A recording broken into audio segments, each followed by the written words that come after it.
Hello, everyone. Welcome into Yelling from the Couch. I'm the host for this week, Gage Berdovich, alongside one co-host, Gordon Chatterton.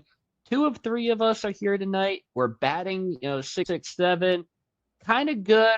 Without one this week, I think he's got boots on the ground. Not really too sure where Brent is. But Gordo, how you doing this week? I'm going pretty good. I think he's doing some scouting. He's doing some ball scouting is what he's doing. Trying to recruit for the Reds, maybe? Yeah, well, either the Reds or maybe the Louisville Bats. I mean, Man. one of the two. I mean, that's what I'm gathering. I mean, from what I was listening to.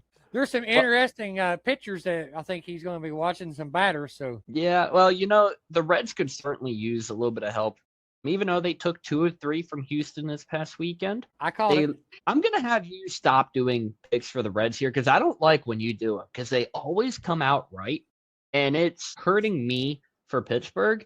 But the Reds coming off of an 8-game losing streak, take 2 of 3 from Houston, and they move from first to worst in the division and tie up with Pittsburgh, who currently has a 2-0 lead over Colorado. What'd you think about the Reds' performance this weekend? No, I didn't get to watch it because I work all week and all weekend. So my only day off is Monday, and there wasn't shit going on Monday. So, but from what I noticed, okay, game one was an atrocity. I think it was 10-0. I mean, it was a rump stomp kick in the butt and balls going through the nose. I mean, it was bad. But the other games, there's good pitching. It looked like, from what I could look, it looked like they wasn't swinging for the fences. They was looking for base hits. There's manufacturing runs, which when you're in a slump, that's really what you should do is just try to manufacture runs.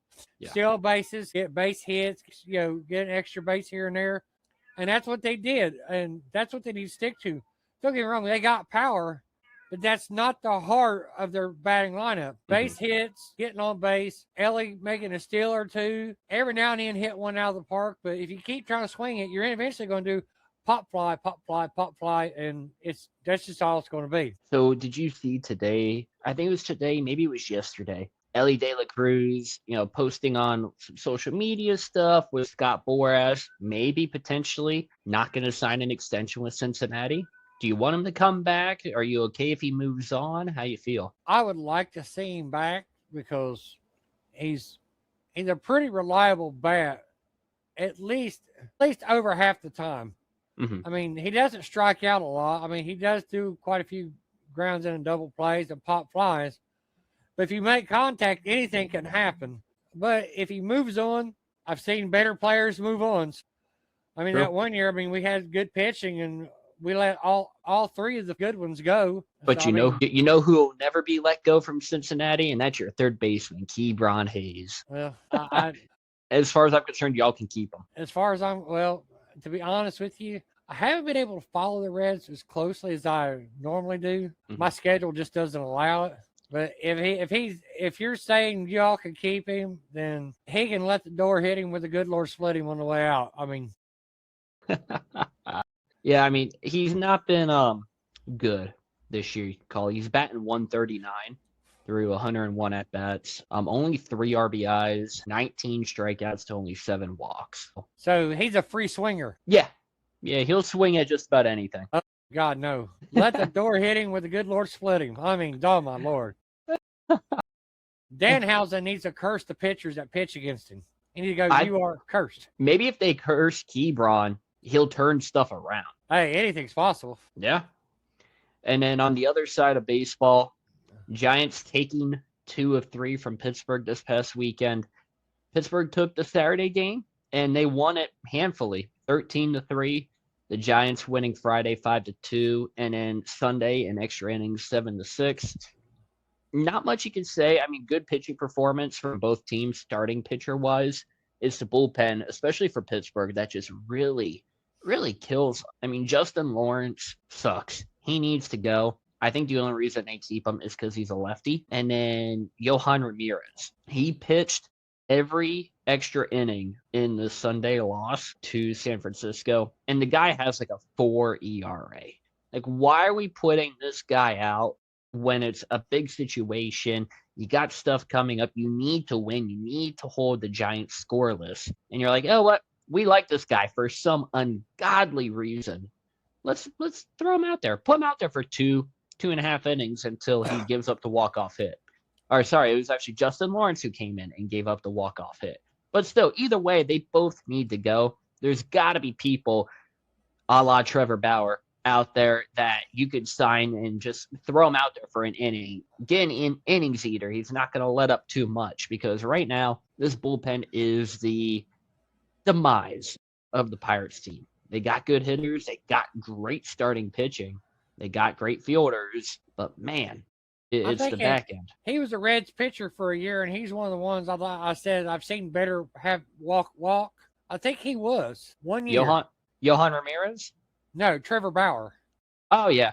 Yeah, Trevor Bauer. He was the one that threw the ball over your center field wall in Cleveland after he got pulled. Very, very memorable moment for him. We had some other news happen this past weekend. If we go into the football world, the Jets finally extending Breece Hall 3 years, $45.75 million. Man, this has to feel good for Breece, and it has to feel good for Jets fans. They don't have a lot to feel good about, but this has to feel good. Well, okay, no. For the offensive side, they did make some good draft picks. Mm-hmm. They did make some. Now, the second overall pick was kind of sketchy. I think they really reached. They just went for someone that they had a high floor, but the ceiling wasn't much higher. Yeah. They got something that they knew what they was getting. That doesn't mean he's going to be able to do it in the NFL. I mean, There was a way. I mean, so they passed on Sonny Styles, Caleb Downs, Marvell Reese. They passed on all of these guys. Mm-hmm. I mean, yeah. Now, Sonny Styles is a linebacker, but he started off as a safety. Yeah. And he can cover the fast tight ends down the field mm-hmm. and blanket them. So, to me, that would have been the safer second overall pick. Yeah. He can rush the passer, too. He's big enough to rush the passer and get through there. But he's fast enough to cover, I mean, almost every team. Almost. There's some teams that are an exception, but there's almost every team has trouble covering those special tight ends that go down the field. A la former Travis Kelce. What's that dude's name from Atlanta Falcons? Yeah, Kyle Pitts. Yeah, the Kyle Pitts Award. Yeah, him. Now, when he's on, he's on. And he's fast, he's big. Sonny Styles could cover him down the field. But they went in another direction, okay? They went with someone that they thought was a lock. And they also, wait a minute, did they? They took him. Mm-hmm. Yeah. Anyways, so I was sitting there wondering myself, now didn't they get the third pick too, jump up and get them too? Because I know, I think Carnell Tate went third. Let's take a look here at ESPN. Because they ended up getting two wide receivers too. Let's see here. They got David Bailey at 2, and then their next pick was at 16, Kenyon Sadiq, the tight end. Okay, no. Someone else took 2 receivers in. Not bad. Cleveland took 2 receivers, but, they're probably still going to be awful. I don't know. If they give Shedeur Sanders a whole offseason and actually let him practice with all the receivers, he was good in Colorado. Make no mistake. The problem was they didn't have a line to block for him, and he was on suicide watch every time they snapped the ball. But for someone who was pressured as much as he was, he had a lot of air yards, and he had a high completion percentage for someone that was pressured as much as he was. A lot of other quarterbacks would have had a 1 QBR at the end of the game, or a 0.1, something like that, low. But he had scored a lot of points. I think if you give him time and get him some good receivers, and for God's sakes, block for him, they'll make things interesting, especially with Myles Garrett on the other side. For sure. And the Jets did end up taking Omar Cooper Jr. at 30. There we go. That was they did take a receiver. I thought they took 2. They took 2 pass catchers, just 1 receiver. Yeah. The tight end. I thought they reached for the tight end too, but yeah, I mean, Sadiq, arguably the best tight end in the draft, but he probably would have been there at 30 if you wanted to take him there. Yeah, I think he might have been there in the second round too. Yeah. I mean, no other team took a tight end. Yeah, no other team took a tight end in the first. No other team had a need at tight end in the first. I mean, if you look at how the Jets were last year, I do think they needed a tight end, but I agree in the sense of they could have waited. There is no need to kind of reach for it, but you get, Geno, a pass catcher, and it's like, okay, that's cool. Now we got some offensive weapons, and maybe we're able to score points this year. Defense, May not be able to stop anybody, but we could score points this year. Yeah, well, and on your team, I really hope if Aaron doesn't come back, which he still might. He might. The quarterback your team needs to start is Will Howard. Yes, I 100% agree. I want Will Howard over Mason.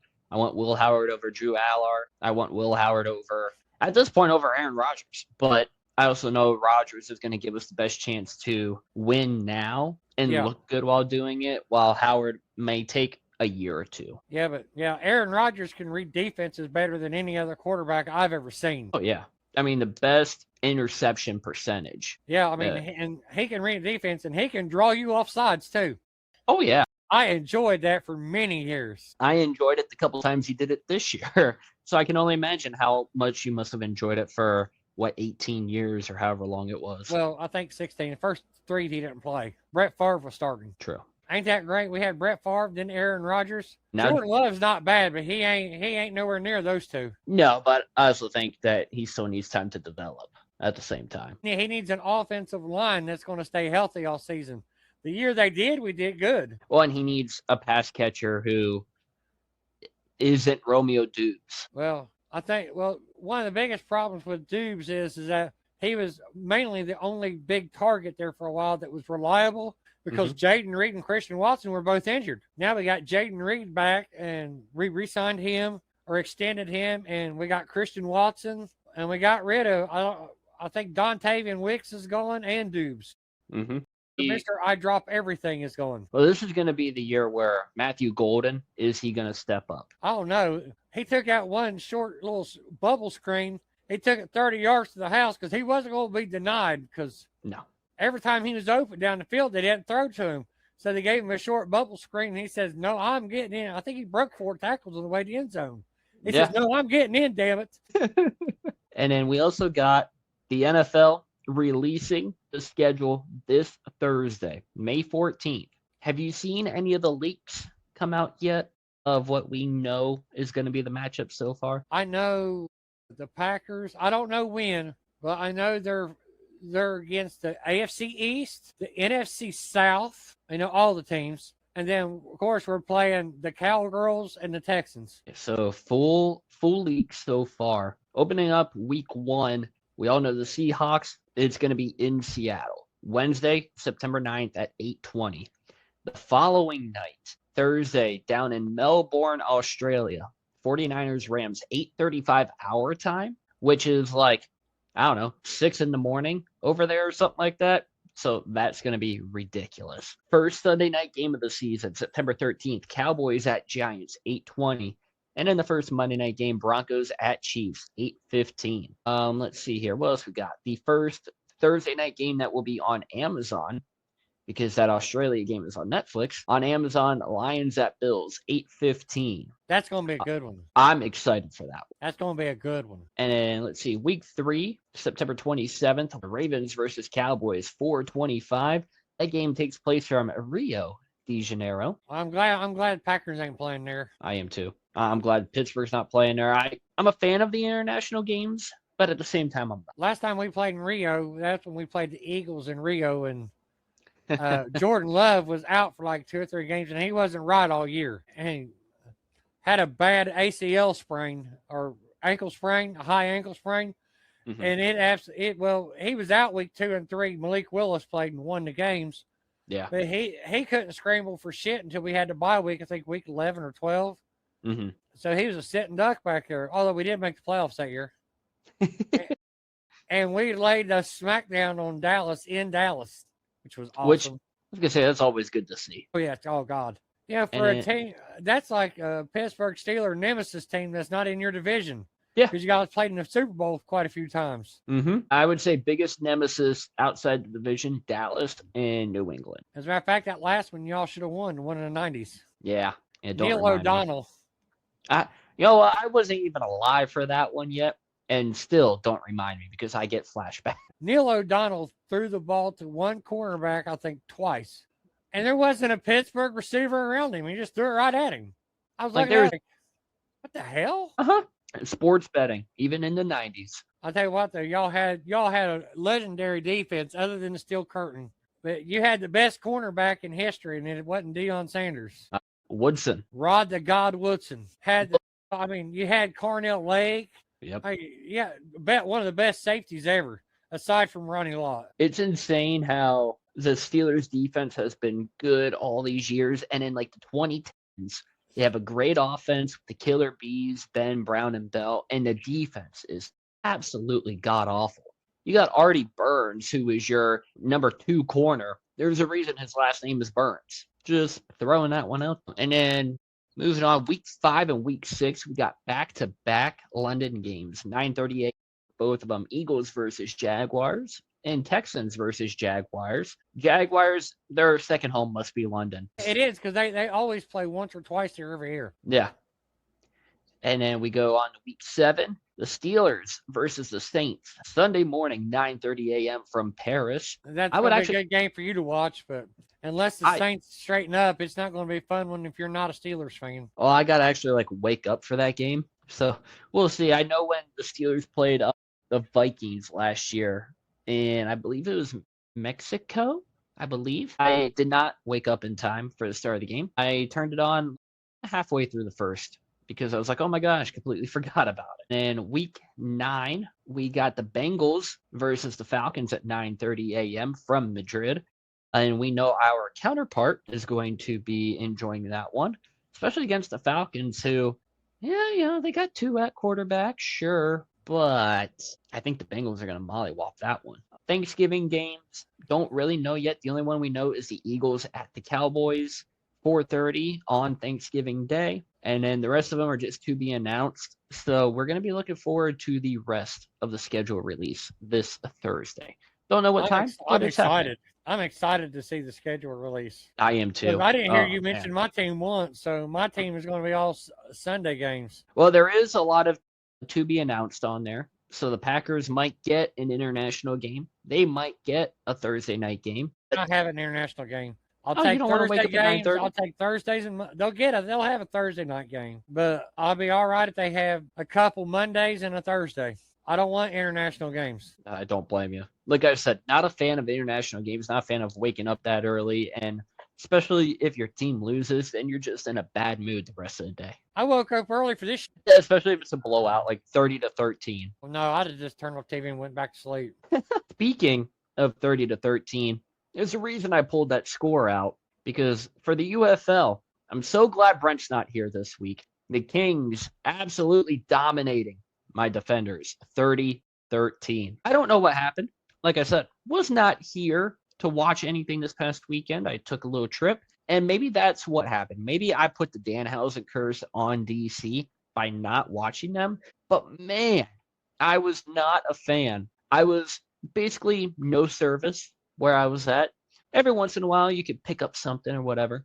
And I just get a message from our co-part here that just says something along the lines of, how you feeling? And I'm like, what is he talking about? And nothing's loading. And eventually I'm able to pop it up and see that the score is 30-13. I'm like, okay, I'm glad I didn't get to watch this game. Absolutely not what I expected. Ta'amu didn't have a horrible game. 353 yards, 2 touchdowns, did have 2 turnovers, but looks like the running game couldn't really do much. Deion Jackson was the leading rusher, 12 for 48. And then leading receiver Cornell Powell, 4 for 109. Like to see that, but you don't like seeing the defense give up 30 points to Chandler Rogers, who went 201 and 2 touchdowns. Just not good. I didn't pick it. I mean, as far as I'm concerned, the Kings were horrible. I mean, they're not as bad as the Aviators, but it's not far off. We've had a couple shocking wins. We won 2 games. That was a shocking part. Yeah. We definitely got, I thought I picked the Battlehawks. Yeah, I did. And then this game here, 31-20. Aviators suck. The debut, or I guess you could say the season debut of the Spring King for the Battlehawks, Luis Perez, 204, a pick and a touchdown. But man, Jalen McClendon for the Aviators, 153 interception, did throw 2 touchdowns, but the team as a whole is just awful. Yeah, I know. They're shit-tastic. Man, well, maybe they could pick it up this week a little bit. Are they playing the girls? Are they playing the the Mary Curie School of the Blind? I mean, that's about the only way. No, they're actually playing Brent's flag football team. No, we would probably still lose that one. In overtime showdown, the Stallions outlasting the Renegades 21-17. DTR putting the team on his back. Only 159 yards, but 2 touchdowns. Did throw a pick. Austin Reed for Dallas, 166 scoreless yards. Jaden Minkins, that was the guy that we also last week looked incredible. He went 6 for 82 and a touchdown. Again, just putting the team on his back thanks to DTR and churning out a victory for Birmingham over the Renegades, 2017. Here, I thought the Renegades were going to win this one. I was wrong. Yeah, That's that was. wrong. I picked the Renegades over the Stallions, and I picked the Defenders over the Kings. Yeah. Whoa. I Tomlined it. Let's see what we got here. Someone's joining in from the car. That looks like Mr. Brett Humphreys there. Did you find any pitchers for the Reds to sign as you were out there scouting? Well, so things right now, we could probably throw a few of them out here that would be a lot better than what the Reds are throwing out here, fellas. Because we already talked about half of the UFL games last week, so we don't have to revisit the Kings killing the Defenders 30-13. But since we're here, might as well. I hopped on for this reason alone. I've got to run here in just a second. I'm in between innings, but how about them Kings? Like, hail to the Kings, right? You know what I'm saying? Right, Gage? What about it? Like, nobody. We didn't give them a chance at all, and they come out and they stomped them on the road. Now, you're going to get in the picks in a little bit, and I think, you might get a little bit of revenge, but, man, it was sweet this past weekend, though, wasn't it? I mean, the beer snakes, they probably had the biggest beer snake because they had to watch that game, right? I really wish I could just go and remove you right now. Man, you would have been kicked out of here. Oh, man. But, yeah, big win for the Kings. They're now in the discussion to make the playoffs. They're tied right there with the Stallions at 3-4, so who knows? We may see how it goes, but, yeah. It was a good weekend for the Kings there. Well, hope it for a better weekend. Oh, you got it. No. The only bowl game my teams will be playing is the Toilet Bowl. You're not in last place. You're tied and above the Gamblers. So listen, Gordon, you correctly picked the Reds winning 2 out of 3 once again with the Astros. So later on when you talk about the Reds, I need you to do your thing again for this weekend series, Gordon. Yep, I told him we're done picking the baseball games. All right, fellas. Well, I'm going to hop back off of here. You guys have a good rest of the podcast, and I'll catch you all next week. Have Catch you fun. next week. Moving on to the other games, the last game of the week, the Storm squeezing by the Gamblers, 24-23. Absolutely, what a game. Jack Plummer for Orlando, only 14 of 24, 152 yards, 2 touchdowns. And the rushing game wasn't even that good. 19 for 55, averaging 2.9. The Gamblers, though, they were the ones to kind of see the highlight reels from. Hunter Deckers grabbing the start for Houston, 24 of 41, 268, and an interception, but added 4 carries for 17 yards and a touchdown on the ground. And our guy, John Rice Plumlee, got a little bit of action, 1 of 3, 49 yards and a touchdown, made the throw on the run to connect with his receiver. But he also added 2 for 12, and they still ended up losing by 1. Didn't get to watch the game fully, just saw the highlights, and I'm uncertain of how, looking at those numbers, the Storm was able to squeeze by. I have no idea. What you described to me, it looked like it should have been a Houston Gambler waxing, but I did call this, and I called this one just right. I said Storm would win. I said, but they won't cover. And there's no damn way in hell they covered with only 1 point. No. Definitely not, because I doubt the spread was half. Well, if it had been a half, I would have said covered, because they're either going to win and cover, not going to win, and they, but I think that one was, 3.5 or 2.5, something like that? It was something like that. It was a relatively close spread. Well, neither one of them is very good. Storm had a good record, but their points for and against was really close. Mm-hmm. So in overall last week, Gordo, you and I both Mike Tomlined it. We went 2-2. Brent went 3-1. Overall, I'm 15-5. Gordo, you're 12-8. And Brent pulling a game ahead of you now. He is 11-9. He broke his Mike Tomlin streak, though, as I believe it was 4 weeks in a row. He was 2-2, 2-2, 2-2, 2-2. And in this week, getting a game up on us. I'm still in first place though, 15-5. We're sitting comfortably, but let's see if that continues this week. First game is on Friday. The Storm at the Renegades, 8 p.m. on Fox. Dallas is a 1.5-point favorite. Gordo, who you picking? I mean, the Storm are on the road. Renegades let me down last week. They've let me down quite a few weeks. But I'm going to keep riding this and let them let me down again. Give me the Renegades and a cover. It's only a 1.5. I'm going to go with Jack Plummer in the Orlando Storm. They're going to go in. They are, the 1.5.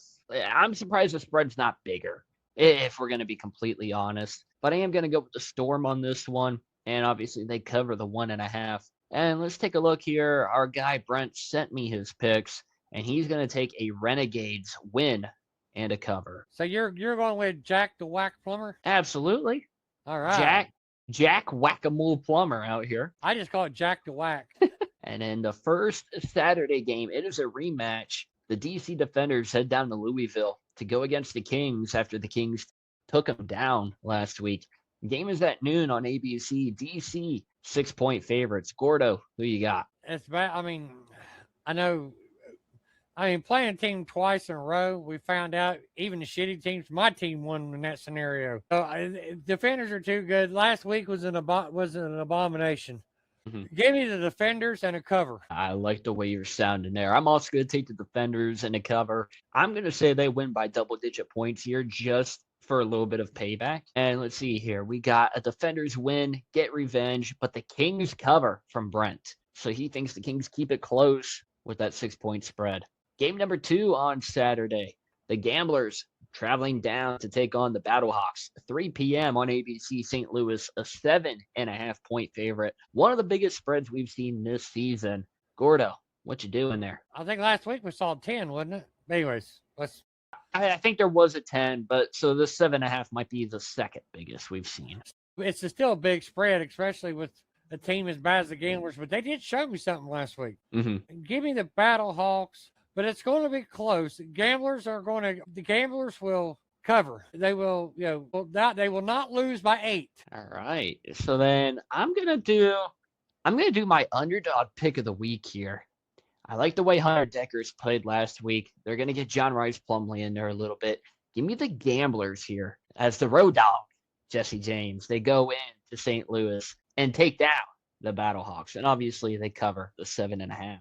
Brent says the Battlehawks win and they cover, and he says the Spring King is back. Going a lot of different picks this week. Usually we're like all the same round, except for maybe one game. Interesting. And then we got the last game of the weekend on Sunday. The Columbus Aviators traveling to the Birmingham Stallions, 1 p.m. on Fox. Birmingham is a 3-point favorite.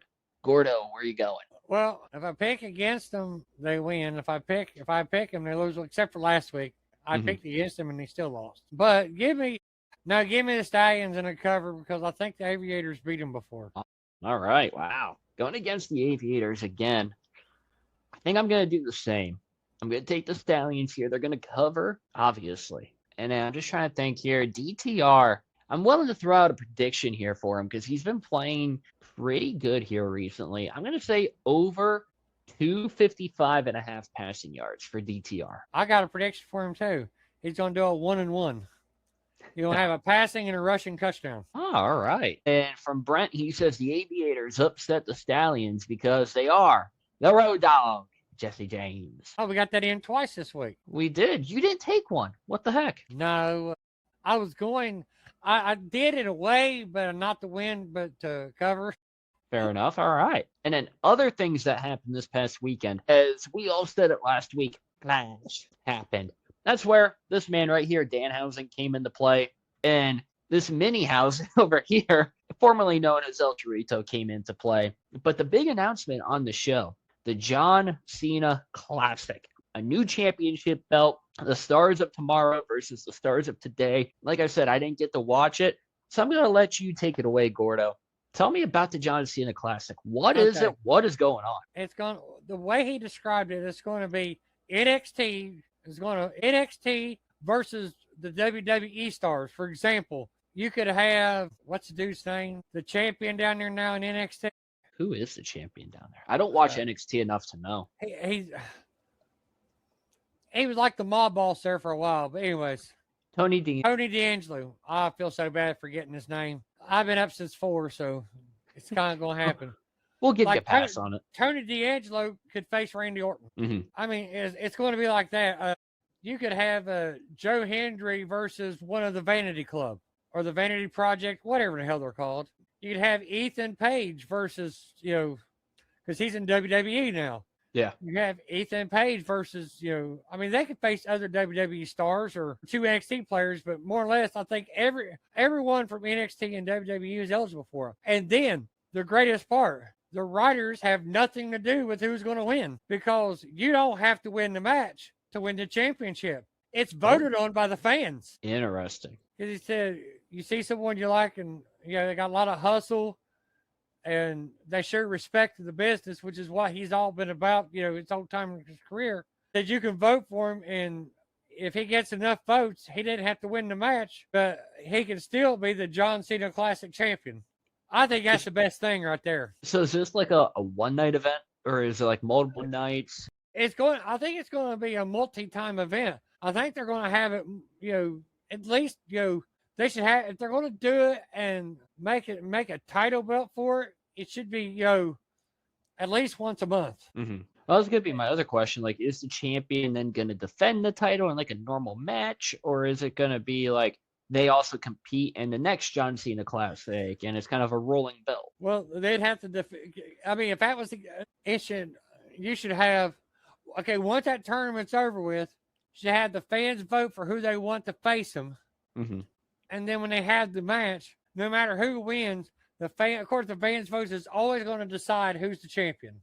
I like that idea. Leave it at that because then the writers have nothing to do with it. If you don't like the champion no more, don't vote for him.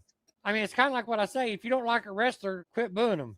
Just sit down, look at your phone when they come out. Mm-hmm. I guarantee you that will speak more volume than your boos. Don't get me wrong. When Dom got booed so loud that you couldn't even hear him over the microphones, that was hilarious and that was great. But me, I would have been sitting there on my damn phone because I mean, someone said he's improved so much. Yeah, but you got nowhere to go when he looked like me wrestling.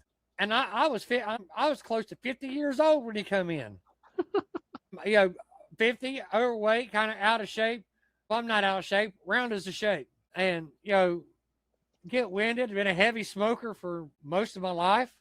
But I could have moved faster in the ring than he did.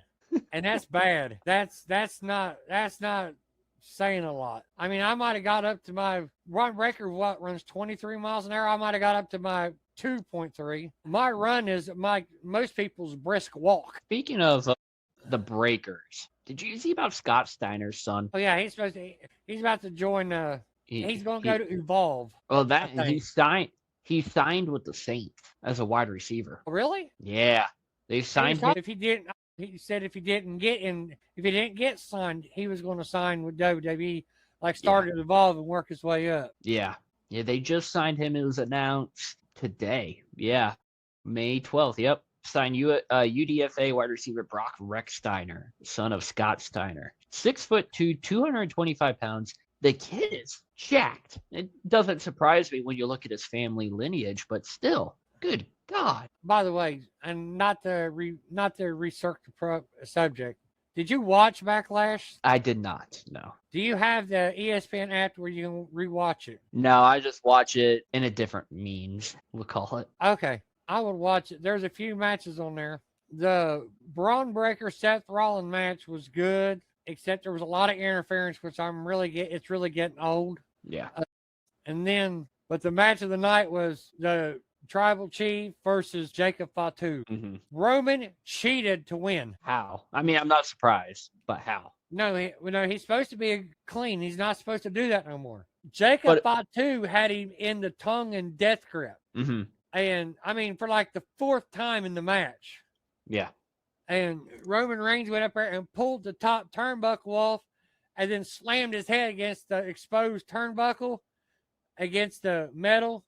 Okay, and got the pin, or, speared him and got the pin. Mm-hmm. But it wasn't 1 second after they announced Roman Reigns winner. Jacob Fatu was up on his feet already. So, And then he got him in tongue graft for like 3 or 4 more times, and they kept saying he needs to stop. No, he needs to keep going. When you cheat to win, you get what you asked for. You asked for someone to be pissed off. Did you watch the end of Raw last night?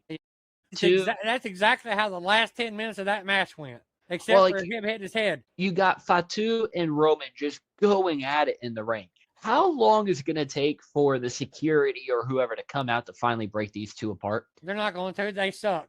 They're It's like not supposed to be able to break them up. No. But it's like you've seen the past couple weeks. I feel like Raw ends the same way so much now, which is two people or teams going at it, and people run out there right away and they try to break them up. You saw on Saturday when Fatu had Roman in the death grip after the match. People ran down there to try to break him up. Adam Pearce gets thrown out of the ring by Fatu. You got security guards being Samoan dropped. The referee was Samoa dropped. Like, man, okay. And then Monday comes around and everyone's just like, nah, we're just going to let these two go at it for about 10 minutes and then we'll run down. Let them wear themselves out a little bit. Yeah. Didn't help. No, definitely not. But I think it didn't help because I'm pretty sure both of them drank this episode's sponsor of W Energy. Clean, fast energy. Roman Reigns and Braun Breaker and Jacob Fatu, they probably all improved.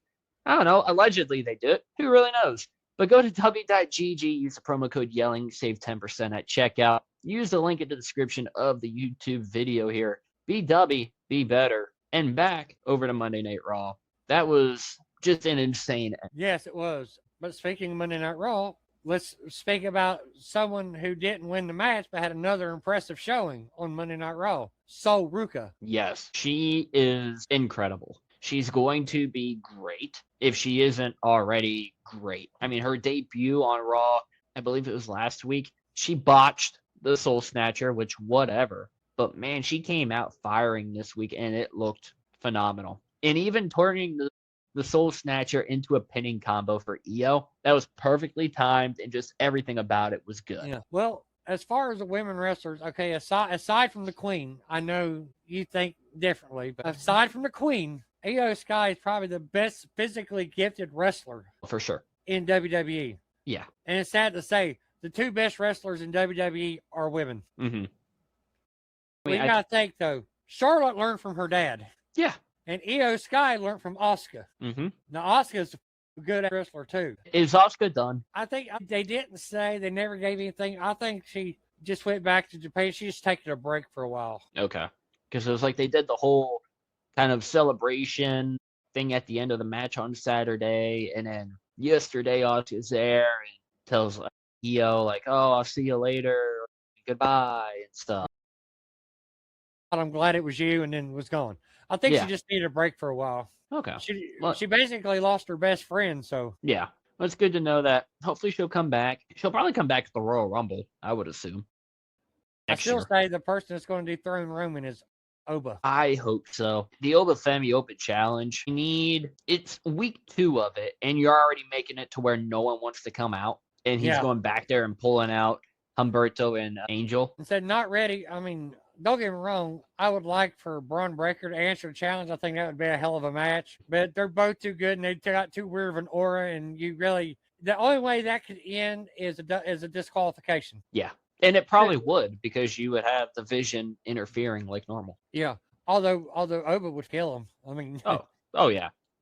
Oh, and Joe Hendry's theme song. I like it. The one he sings. But you know what song I like even better? Fire Logan Paul. That's what I'm talking about. Paul. We fight Fucking Paul. Everybody. That's a great song, and it's very catchy. It's very catchy, and I like that Michael Cole gets into it too. Oh, God, yeah. Now, there's one other topic you brought up. You haven't brought it up yet, and it's a dumbass trade.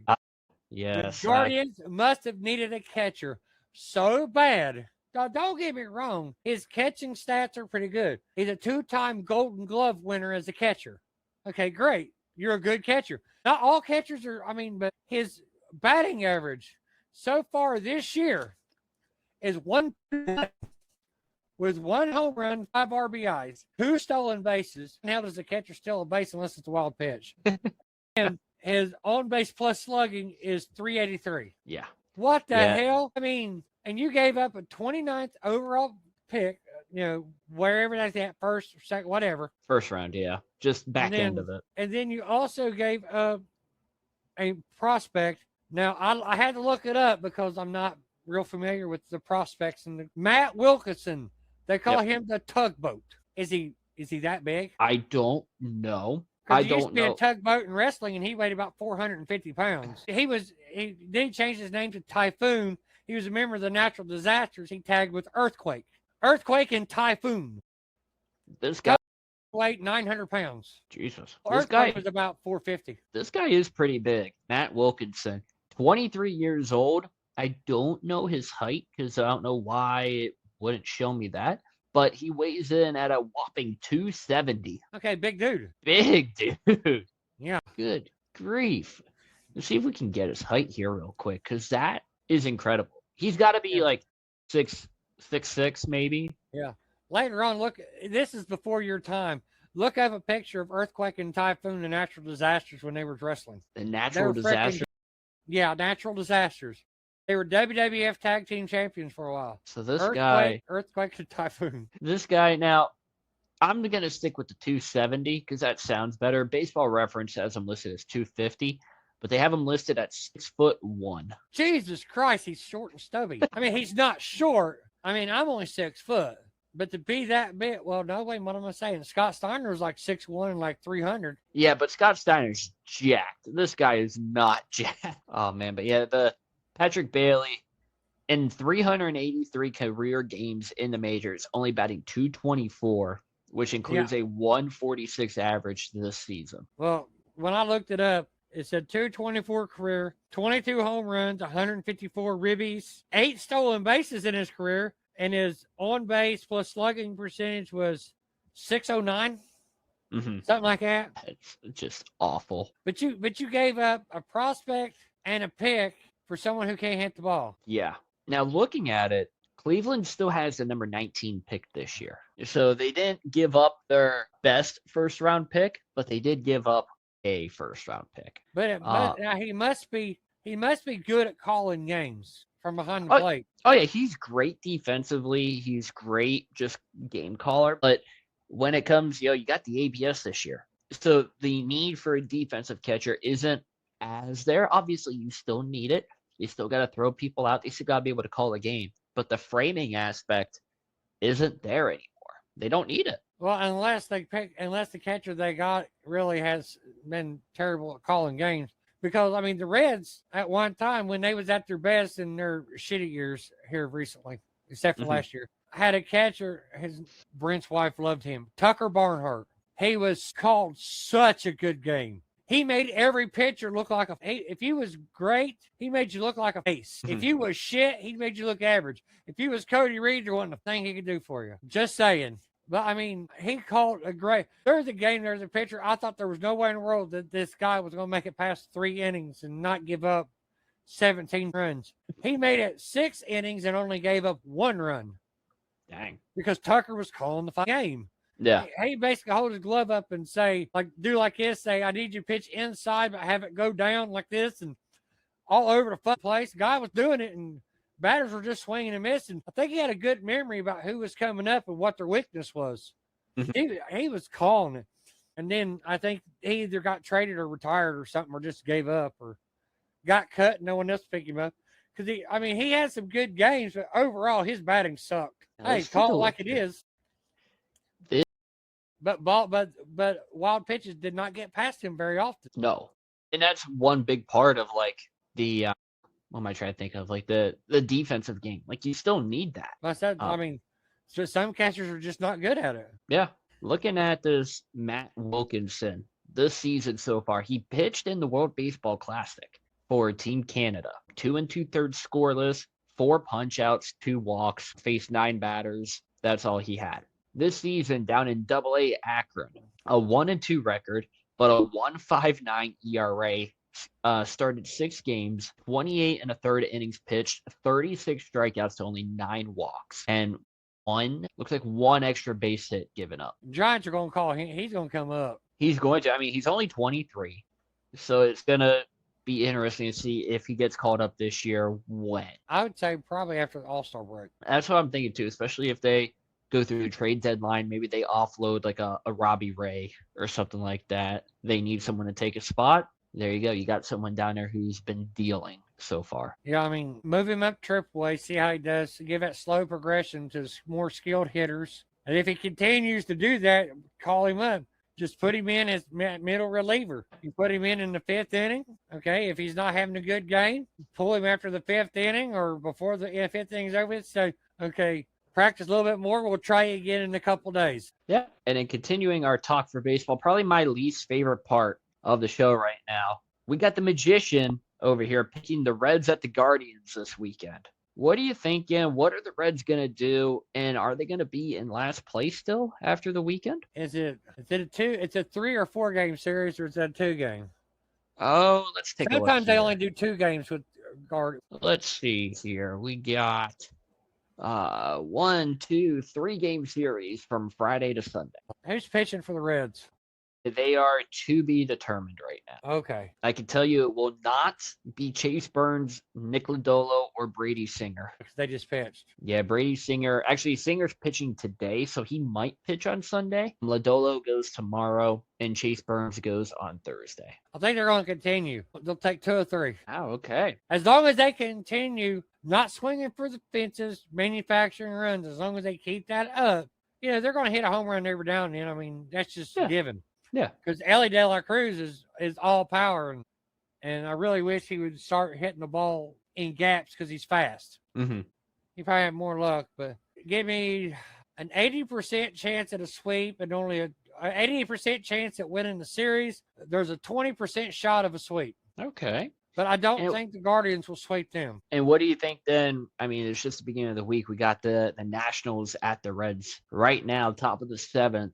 Nationals are leading 7-2, so it's almost, this game's a given. But tomorrow, we got Jake Irvin for the Nationals against Nick Lodolo, and then Thursday, Foster Griffin for Washington against Chase Burns. What will the Reds do the rest of this week against the Nats?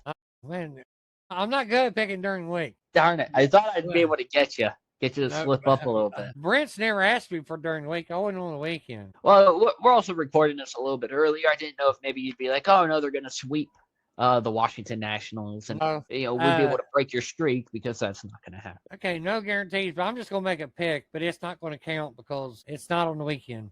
That's fair. Weekend's game pick. Okay, obviously the Reds, I think, have lost this one. Mm-hmm. But they're still going to win the series. Well, they go out and win 2 games tomorrow and Thursday. Okay. I said, but hopefully, it doesn't count because it's not the weekend. But I'm just throwing a pick out there. It's kind of like my football picks. Just throwing them out there. The UFL picks, anyways. I don't get to watch them, so I don't really know a lot about it. I'm just making picks. Yeah. I'm going on what you all are saying. So if you guys say something good about the team, I'm going to pick them even though they suck. Except for the Aviators, and I know they fuck up. And then we got over here for me, interstate weekend matchup. The Phillies and the Pirates. It's a 3-game series. How many game series is this? 3? 3-gamer. Yep. Friday, Saturdays. Pirates will win the series, but the game that the Phillies win, Bryce Harper will go at least 2 for 3 and hit 1 dinger. See, I don't know if I like that because I know you've been picking right for the Reds, but you could be trying to do some reverse psychology. No, one game there, that Woods will come out and it's going to fucking put a spanking on people. Oh yeah, but honestly, I think the Pirates will win the series. Phillies will get 1, and Bryce Harper will at least go 2 for 3. We'll at least get two hits, and one of them's going to be a dinger. I think that's a fair assumption, though, and I'm willing to say the percentages that you did for the Reds. I think 80% chance that the Pirates win the series. Give it like a 20% chance that they sweep the Phillies. Pitchers, obviously, I don't know for Pittsburgh because they're still to be determined. Skeens is going tonight against Colorado. He has gone 8 scoreless, double-digit strikeouts. He could possibly pitch on Sunday, depending. I know it's Tuesday here. I don't really know what they plan on doing. But I also think that they're going to have Braxton Ashcraft go and Bubba Chandler. Bubba Chandler could see being the one that falters to the Phillies. He's had horrible control issues this year. He has like a 5.6 walk per 9 ratio right now, which is not very good. So command issues there. But I'm also willing to say 2 of 3. And then chance for the sweep, but That's not my prediction. 2 of 3, and the Pirates are not in the basement, but they're right there with the Reds. Well, I said though, I think the one that the Phillies win, Bryce Harper is going to have a good game. And you said that one pitcher. Now it makes me feel highly more likely. If you got control issues, Bryce Harper is going to take you to the triple upper deck. Yeah. I mean, he does it all the time. If you got control issues, he will jack one. Oh, yeah. And Harper's even having a good season right now so far. Yeah. And 281, 10 homers, 24 ribbies. And for a power hitter, that's a hell of a batting average. Absolutely. Normally, power hitters, they either hit a home run, pop fly, or strike out. That's the choice. Have you been paying attention to this Murakami guy for the White Sox? So he came over from the international pool this offseason. I'm pulling him up right now because he's actually on my fantasy team. Munetaka Murakami. He is eligible for first and third base, batting .232, 364 on base percentage, has 15 home runs. He only has one other extra base hit that is not a home run, and it's a double. Otherwise, it's been a strikeout, a walk, or a home run. Let's see here, in the last 10 games, he has struck out 37.2% of his at-bats. So he's the epitome of what I just said. Yep. It's either a pop fly strikeout or a home run. Yeah, he is the Joey Gallo of the White Sox. But man, Gordo, you got anything else to add? Anything else you want to talk about? No. I am happy for Breece Hall. I'm happy for Jets fans. He's the third highest paid running back now. He got $29 million guaranteed. Glad he was finally able to get that deal done. Yeah, I mean he's got some security. I'm hoping he doesn't get injured in the first week of the season because that would be a Jets thing. Even if he does, he's got 29 guaranteed. I think he'll be happy. Yeah, well, I mean, no, but that's a Jets thing. Yeah, for sure. I mean, look at an Aaron Rodgers or a Garrett Wilson. No, Aaron Rodgers' first series of the season. Fourth play or third play, something like that. Yeah, well, it was in the first series and tore his Achilles. Now, Garrett Wilson played quite a bit, but then he ended up getting hurt that last end of the season. He also he ended up getting hurt, but he also was just a Jet. He's a good receiver, on a very horrible team. Yeah, well, yeah, I know he's a good receiver. I watched him in college a lot. Oh. Yeah, I think it's about time to bid adieu. Absolutely. This video going up on YouTube, Spotify, Apple, iHeart, Amazon, anywhere you get your podcast. Leave a like, subscribe to the channel, give us a follow, do whatever you got to do, depending on what platform you're listening on.